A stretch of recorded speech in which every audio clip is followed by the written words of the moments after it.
Почитуван председател на Бугарската академија на науките академик Воденичаров, почитуван председател на Македонската академија на науките и уметности академик Фити, почитувани академици, ваши екселенции, почитувани гости. Дозволете да искажам огромна благодарност за ова внимание, кое го сметам како резултат на плодната соработка меѓу Македонската академија на науките и Бугарската академија на науките, кој е пример кој треба да го следат и другите институции, организации, поединци од нашите две држави. Благодарам академик Воденичаров и почитувани академици за ова искажена чест. Размислувајќи која тема би била пригодна за ова мое обраќање, ја одбрав темата која не засега и луѓето во науката и во политиката. Тема која ќе биде доминантна во целиот трет милениум, а тоа се миграциите и мигрантите. Тоа е еден предизвик кој ќе биде присутен во текот на целите наши животи, но вреди да се елаборира и од научен аспект, но и од аспект на човек кој е во политиката. Значи, патувањето, преселувањето, миграциите се дел од големиот наратив на човековата историја. Целата планета и човештвото се во постојано движење. Миграциите придонесувале кон создавањето на цивилизациите, но и кон рушењето на империите. Римската империја пропаднала поради преселбата на народите. Америка се создала преку потрагата по среќа. Со луѓето патувале зборовите, идеите, пронајдоците и верувањата. Сите ние сме резултат на нечии миграции.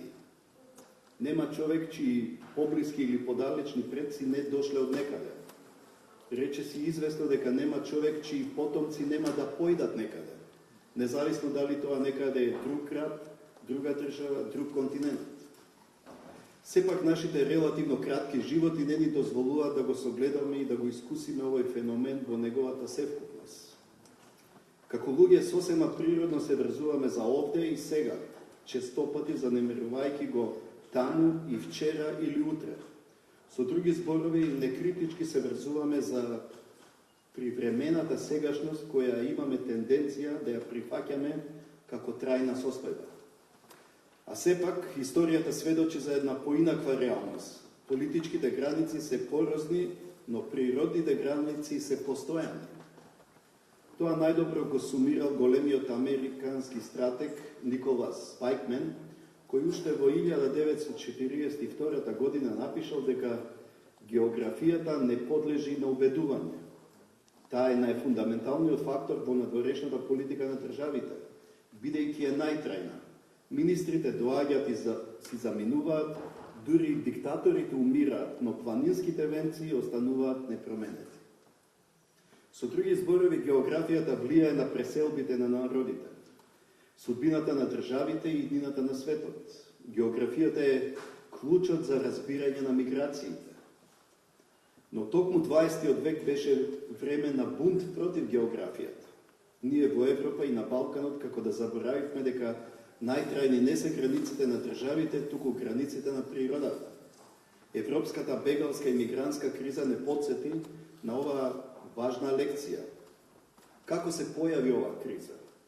Се сеќавате дека во 2011 година започна арапската пролет.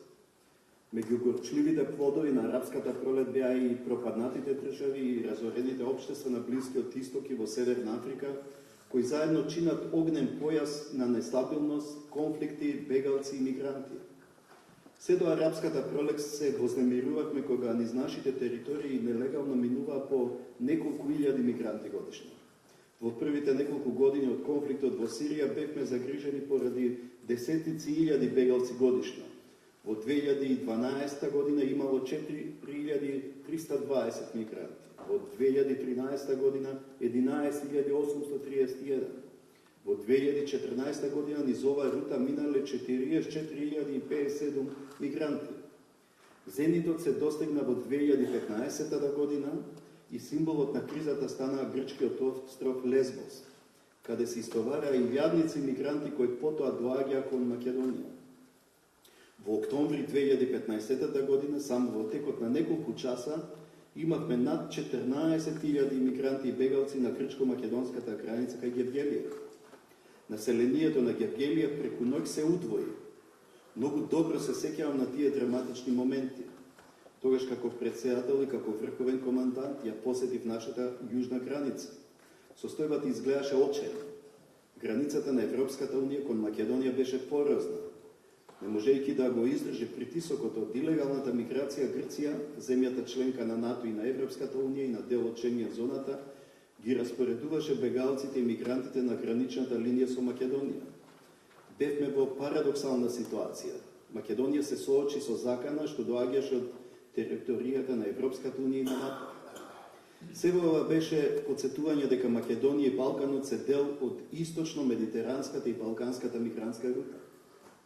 Според Фронтекс, во таа 2015 година низ Македонија и воопшто низ балканската рута минале над 885.000 регистрирани мигранти и бегалци.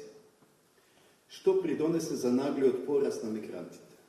Кон крајот на 2014 и почетокот на 2015 година, илјадници илегални мигранти од Косово масовно со автобуси тргнаа да барат подобар живот во Европа.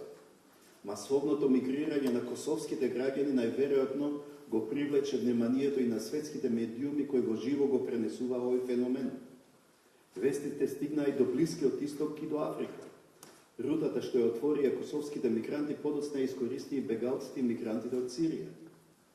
Соочени со заканата од илегална миграција, Советот за безбедност на Република Македонија донесе заклучок за заштита на националната безбедност.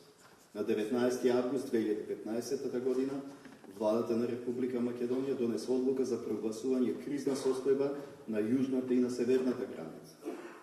Веќе на 20 август донесовме одлука за ангажирање на армијата на Република Македонија делокругот на помош и поддршка на Министерството за внатрешни работи во справувањето со кризната состојба, поради прогласена мигрантска криза.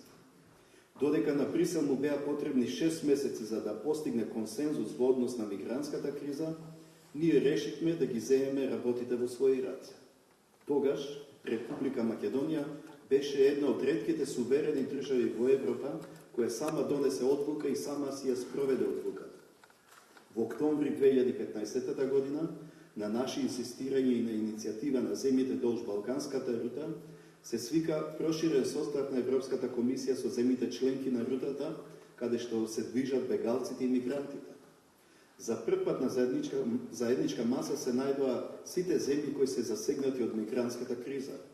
За прв пат почнаа да се носат одлуки за нас, но и со нас. На 13 ноември 2015 се случи терористичкиот напад во Париз. Веќе на 15 ноември го свикав Советот за безбедност на Република Македонија. За само 2 дена армијата успеа да постави 20 километри заштитна ограда. Со поставување на оградата, ние успеавме да го регулираме протокот на една влезна точка, познатиот Камен 59. Замислете го парадоксот со кој се соочувавме. Македонија, која не е членка на Европската унија, ја чува Европа од Европската унија. На 2 март 2016 председателот на Европскиот совет Доналд Туск дојде во Македонија. Му го презентираме нашиот план за регулирање на мигрантскиот бран. А тоа е регулирање со еден влез и еден излез. Нашиот став беше дека тој така наречен принцип на цевка треба да се спроведе на целата балканска рута, за да може да се регулира. Брисел се надоврза на нашиот план, што подразбираше влез на Идоменика и граничниот Камен 59, а излез на австриско-германската граница. Тогаш се воспостави таа рута и можеше да се стави вентил и да се затвори Балканскиот коридор. Со договорот меѓу Европската унија и Турција од 18 март 2016 година, оваа рута беше затворена. Дипломатите и бирократите во Брисел здигнаа, но не задолго. Само што се затвори Балканската рута, се виде дека организациите и лицата ангажирани во транзитот на илегалната миграција и бегалци се многу креативни и иновативни. За тоа сведочи летокот што нашите служби го најдоа кај бегалците, напиша на арапски јазик и ја кажуваше новата алтернативна рута. Од Грција, преку Бугарија, Романија, Украина и Полска до Германија. Тоа им беше пренесено на бугарскиот премиер и председател, кои беа благодарни што навремено ги предупредивме дека мигрантскиот бран наскоро ќе ја заплисне Република Бугарија. Македонските и бугарските безбедносни служби дури организира и заеднички вежби и маневри на македонско-бугарската граница, за да се подготват за овој предизвик. Но мигрантите не мируваа. Многумина се обидува по воден пат од Турција преку Бугарија и Романија да навлезат во Европа. Границата со Турција ја патролираат 4500 добро опремени лица. Воедно поради неповолните временски услови и големите морски бранови, мигрантите се откажаа од таа рута. Но нашата балканска мигрантска рута не е единствена. Ке се сетите дека пред Лесбос европските и светските насловни страни беа полни со написи за Лампедуза.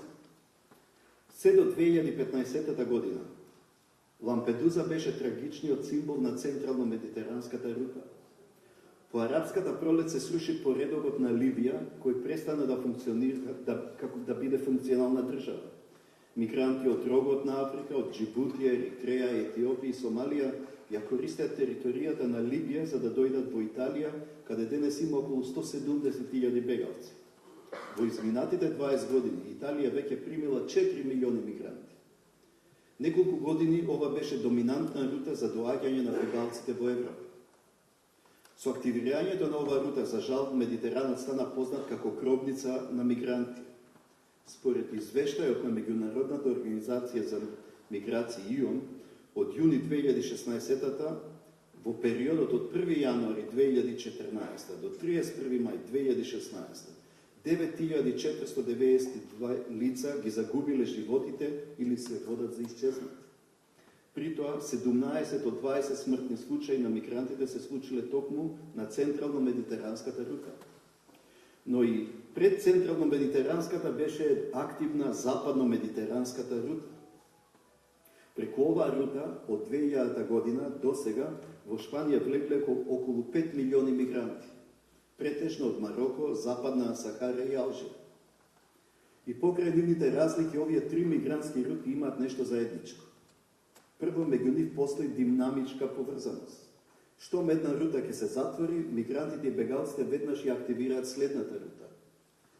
Второто нешто што е заедничко за овие рути е изворот на мигрантите. Сите три рути се напојуваат од Африка и од Азија. Со други зборови, овие три рути се дел од големите миграцијски движења низ Азија и низ Африка насочени кон Европа. Трето, овие рути се повеќенаменски.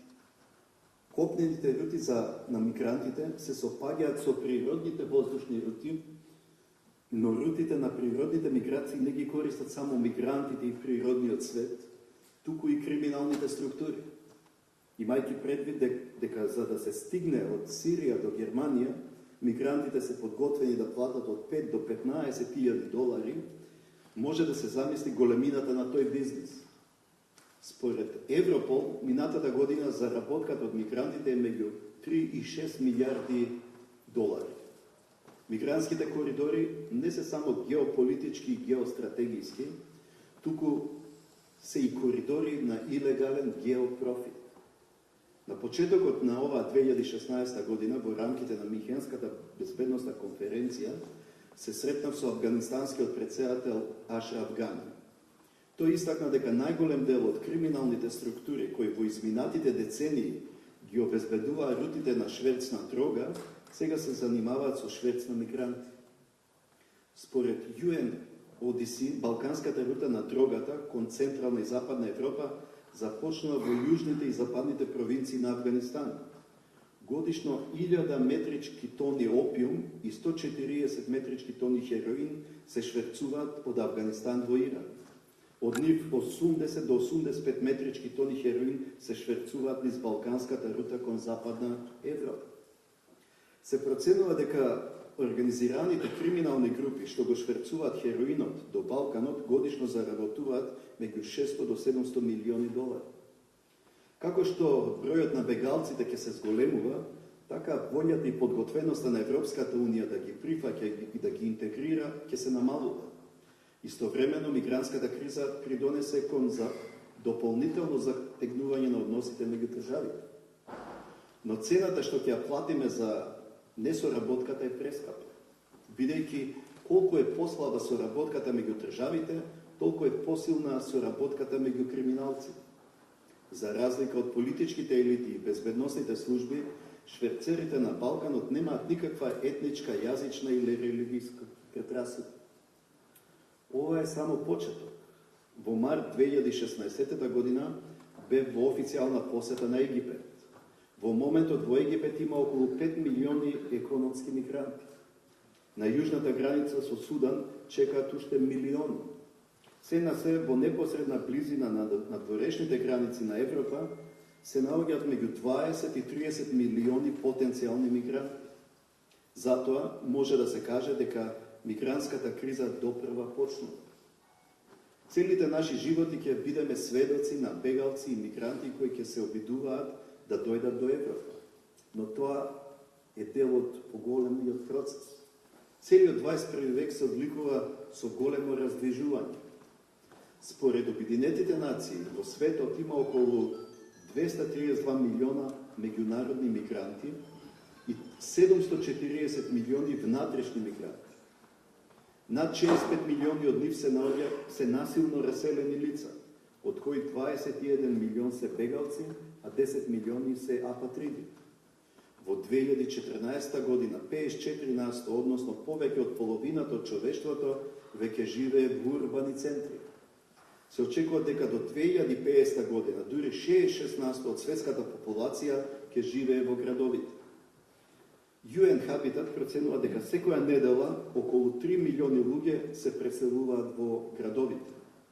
Секојдневно над 200.000 се приклучуваат кон светската урбана популација, што значи дека популацијата на градовите низ светот се зголемува за над 2 лица секоја секунда. Трендот на окрупнување и поврзување на градовите е незапирлив. Се во ова придонесува градовите, особено мегалополисите, да бидат центри на различност. Можеме да забележиме една правилност. Со својот стандард, животен стил и можности, урбаните центри во најразвиените земји во светот како магнети привлекуваат голем дел од мигрантите. Сосема природно, раздвиженоста е секогаш од посиромашните кон побогатите региони, од селата кон градовите, од градовите кон мегалополисите. Например, најголем урбан раст во светот е во Африка, кој се урбанизира 11 пати побрзо од Европа. Слично е и со Азија. Секој ден 120.000 луѓе мигрираат во југоисточните и во источните градови на Азија. Од 1990 до 2014 година, за само 24 години, повеќе од 1 милиарда луѓе мигрирале од руралната внатрешност кон урбаните азиски центри на Пацификот. Но ова динамика е позната уште од најраните времиња. Библискиот наратив за човештвото започнува од Еденската градина, но завршува во Новиот Ерусалим. Со други зборови, наративот на човековата историја започнува во руралната, но завршува во урбаната средина. Затоа, наспроти романтичарските соништа за враќање кон природата, стои реалноста дека живееме во урбан век. Од мугрите на историјата, урбанизацијата е правило, додека рурализацијата е исклучок од правилото, или како што напише уште Аристотел, оној што не живее во градот, односно населено место, е самодоволен и може да биде или звер, или бог. На почетокот реков дека географијата влијае на миграциите, утврдувајќи ги правците, но не и причините за миграциите. Миграцијата е последица на повеќе меѓусебно поврзани фактори: економски, еколошки, политичко-безбедносни, но и техничко-технолошки. Овие 4 фактори се продлабочени и запрзани поради глобализацијата. Први се економските фактори кои подразбираат бегство од сиромаштијата кон подобар живот. Јазот меѓу глобалниот север и глобалниот југ се продлабочува. Од 7 милиарди жители, само 1 милиарда живее удобно. 62 од најбогатите луѓе на планетава се богати колку половината од човештвото.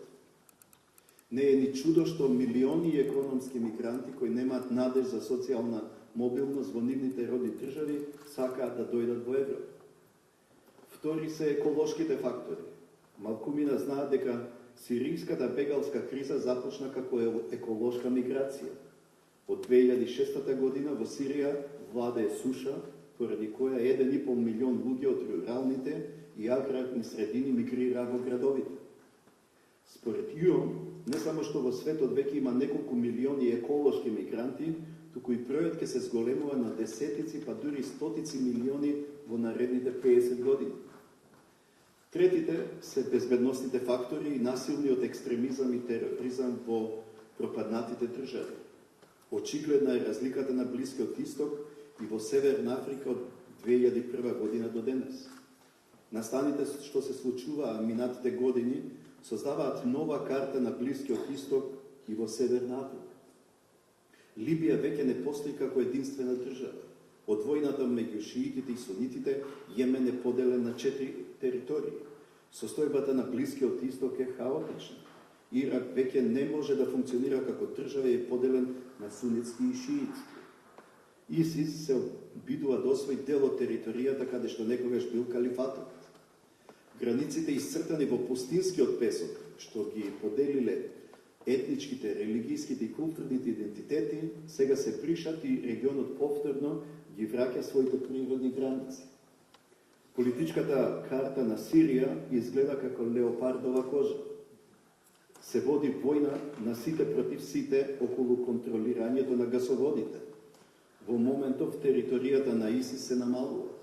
Тоа значи дека мигрантската рута ја користат оние кои губат на фронтот, како и странските терористички борци кои се враќаат од боиштата во Сирија. Само од Балканот има преку 1000 странски борци, терористички борци кои биле или се уште се на боиштата во Сирија. 60% од нив се веќе вратени. Ние од Македонија имаме околу 140, од кои 30 се веќе убиени таму, а летово 86 беа веќе вратени. 20 се затворени со акцијата Кели. Состојбата е многу покритична во Босна, каде по војната останаа многу странски борци. Според последниот попис во Сирија во 2004 година имало 17 милиони жители. Сега се претпоставува дека се повеќе од 20 милиони, од кои половина се надвор од Сирија. Но само 16 од 65 милиони раселени лица се згрижени во Европа.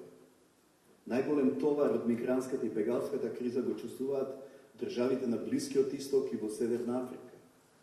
Според УНИХЦР, 39% од раселените лица се привремено сместени во државите на Блискиот Исток и во Северна Африка. Во Турција има 2,5 милиони бегалци од Сирија.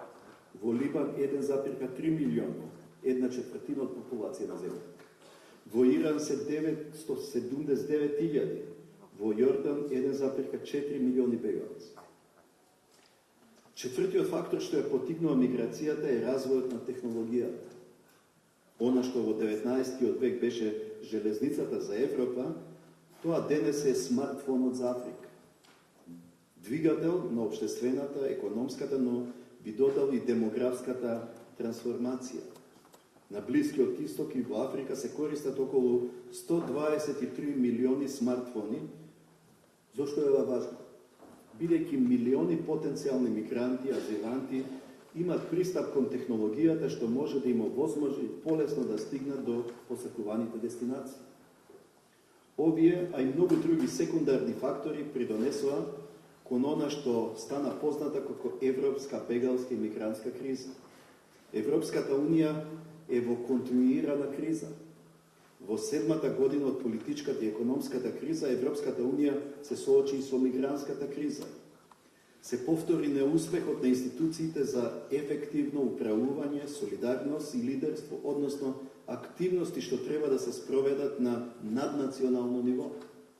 И додека Европа се соочува со постојаните политички, економски и безбедносни кризи, Унијата се најде во стапица на сопствената бирократија. Наместо Situation Room во која на дневна основа би се менаџирале заканите, европската дипломатија и бирократија се состануваат во паник рум, во која се држат бирократски говори и се носат политички декларации. Она што мора да се направи исклучително непопуларно, бидејќи што е демократски невозможно да се спроведе. Се ова потврдува дека Европа се соочува со недостиг од лидерство, одговорност и солидарност во самата Унија. Познатиот аналитичар Клаус Хофе дури зборува за криза на кризниот менеджмент на Европската Унија. Се додека не може да се посочи актерот што може да помогне за излез од кризата, Европа не е само во криза, туку и во стапица. Кризата ги парализира или замолкна токму оние конструктивни актери кои би биле способни на дело да ги спроведат неопходните стратегии и промени со кои може да се надмине кризата и да се спречи нејзиното повторно појавување. Прашањето што се наметнува е како Европската Унија сака да ги реши кризите без кризен менеджмент. А кризи има на секој чекор. Се проценува дека шансите Грција да излезе од еврозоната во наредните 5 години, или познатиот Брекзит, се 60-40. Истовремено Брекзит е дел од процесот на прегрупирање на силите на границите на Рин-Ман. За ова прегрупирање лежи англо-американската поморска стратегија и француско-германската континентална стратегија против растот на кинеската економија и руската воена машинерија на границите на Европа. Ова се условите во кои во наредните 5 години ќе се обликува идната европска безбедносна и одбранбена архитектура. Во однос на мигрантската криза во наредните 5 години ќе се соочиме со два предизвици. Додека првиот предизвик е да се обезбеди контрола на коридорите преку кои ќе се префрлаат мигрантите, вториот предизвик е да се обезбеди контрола врз слободното движење на мигрантите кои веќе се наоѓаат во Шенген територијата. Доколку Брисел продолжи со примена на бирократски мерки, тогаш ќе се зголеми ризикот за опстанокот на Шенген зоната. Во однос на безбедносната криза, што е последица на надворешните закони, предвидувањата се дека Европа ќе се подели на две зони. Под постојана воена законот истокот и законот илегална миграција низ транзитен коридор, Западна Европа која ќе се најде под постојани терористички закони и закони од илегална миграција кон крајните дестинации. Додека првата зона ќе биде под постојан кризен менеджмент, втората зона ќе биде под постојана вонредна состојба. Војните сили ќе треба да се прегрупираат за да дадат поддршка на цивилните служби во справувањето со заканите од тероризам, странски борци, заштита на границите и кризниот менеджмент. Разузнавањето ќе треба да даде поддршка на органите за спроведувањето на законите за да се справи со надворешните закони и со внатрешните опасности.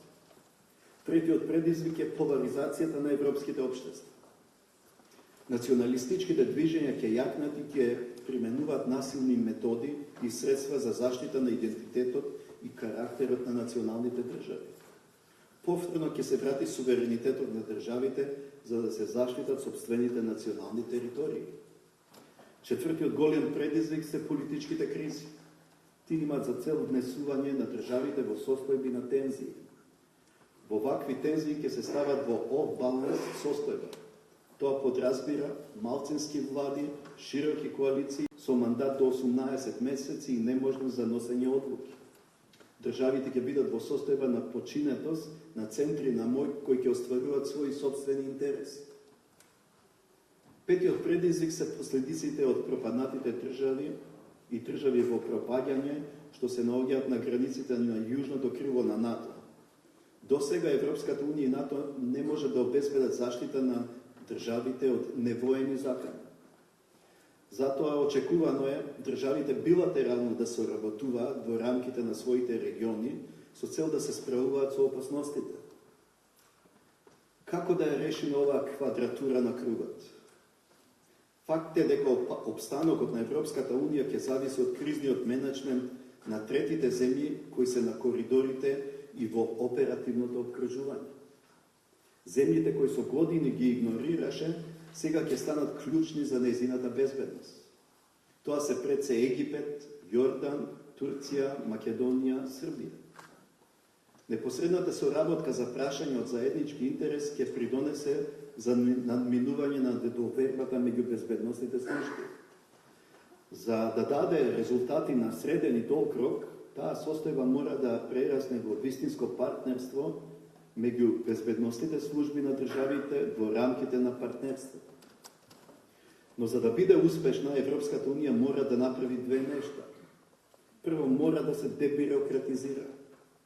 Пеникрум во која се состануваат дипломатите и бирократите треба да се замени со situation room во која ќе се состануваат субјекти на кризниот менеджмент. Второ, Европската унија и другите меѓународни организации мора да излезат од бирократскиот лабиринт и да се прилагодат на реалностите на 21 век. За успешно да одговорат на овие предизвици, носителите на одлуки мора да се подпрат врз науката. Науката е таа што треба да не запознае со сложената и динамична реалност на 21 век. Од демографската експлозија на Африка и Азија преку константната миграција кон урбаните центри, па се до растечката различност на градовите и мегалополисите. Само науката и нејзините институции, како што се универзитетите и академиите, може да ги подготви европските институции за третиот милениум. Ви благодарам.